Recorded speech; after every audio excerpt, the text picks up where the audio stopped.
করে হিন্দু ধর্মাবলম্বীদের যে গঙ্গা স্নান অনুষ্ঠান, গঙ্গা স্নান বা পুণ্য স্নানের মধ্য দিয়ে পটুয়াখালীর কুয়াকাটায় শেষ হলো রাস উৎসবের মূল আনুষ্ঠানিকতা। বুধবার সকাল ৬টায় জাগতিক সকল পাপ মোচনের আশায় সৈকতে নোনা জলে গা ভাসিয়ে এ গঙ্গা স্নান সম্পন্ন করেন হিন্দু ধর্মাবলম্বীরা।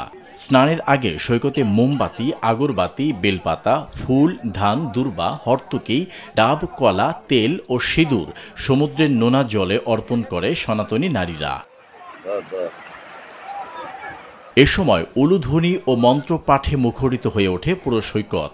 এছাড়া মাথা নেড়া সহ প্রায়শ্চিত্ত ও পিণ্ডদান করেন অনেক মানতকারীরা। এর আগে রাতভর কুয়াকাটা শ্রী শ্রী রাধাকৃষ্ণ মন্দিরে পূর্যাঞ্চনা, সঙ্গীতানুষ্ঠান ও মহানাম কীর্তনে মেতে ওঠে সনাতনীরা।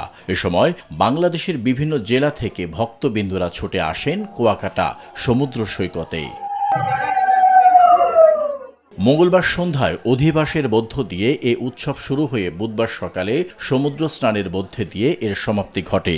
রাস পূজায় অংশ নিতে পুণ্যার্থীদের ভিড়ের পাশাপাশি পর্যটকদের পদচারণা ছিল চোখে পড়ার মতো। এই উৎসবকে নির্বিঘ্ন করতে আইন শৃঙ্খলা বাহিনীর পক্ষ থেকে ছিল কঠোর নজরদারি।